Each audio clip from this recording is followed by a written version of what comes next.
guys, welcome back to Steve Whit's Kitchen. Say hello, Whitney. Hello. Today we're making whole wheat bread. What we're going to do with this, and making bread is very, very simple. A lot of people don't like doing it because they think it's difficult, but it's not. I have 1 tablespoon of sugar, and then I got 2.5 teaspoons of salt. And I'm going to add that to my bowl, and this is a dough hook. Then I want to add water to this, so these can dissolve, and you want your water to not exceed over 200 degrees.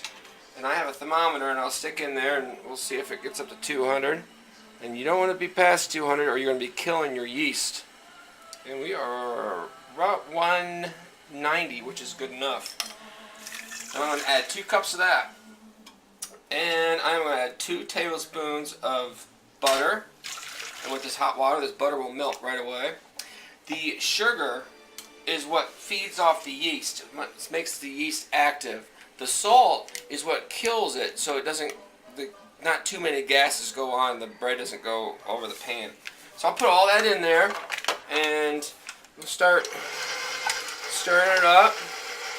I'll kind of wait for that butter there to start melting down a little bit before I start adding any flour. Okay, now I'm going to add 6 cups of flour, and you add this kind of slow and let it kind of just ball up and start binding together. Once this forms a nice little tight ball in my mixing bowl, what I'm going to do is take it out and put it into a bowl that I have buttered around the edges, and put a dry towel on top of it, and I'll try to find a kind of a warm place in the kitchen. If you have a gas oven or stove, you can put it right inside there. That's perfect without turning it on. If not, you can always put it on the back of your refrigerator, because sometimes it's a little warm back there.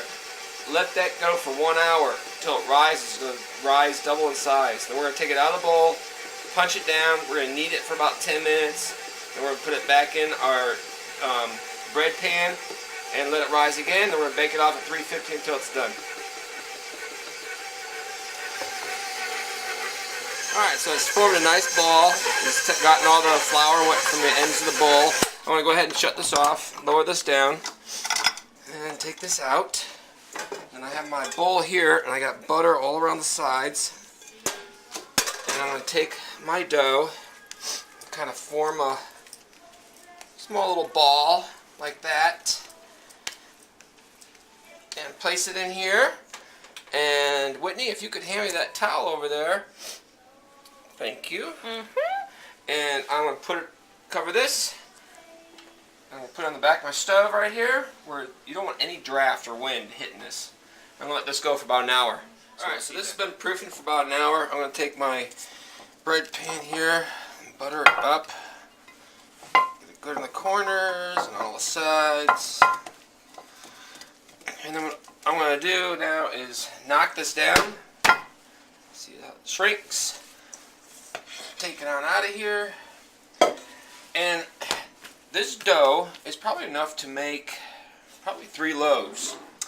So I'm just going to go ahead and cut it up into thirds. And I'm going to form this into my pan here. And I'm going to let this here rise for about another 40 minutes. Alright, so this is proof for about 20 minutes. I'm going to put this in a preheated 350 degree oven and cook that for 15 to 20 minutes. I'll thunk the top and get the little hollow sound, and I know the bread's done. Alright, well, this has been cooking for about 25 minutes. I'm going to check on it. Oh, it looks done. Do a little thump on there. Yep, that sound is perfect. Well, thanks for watching. See you next week.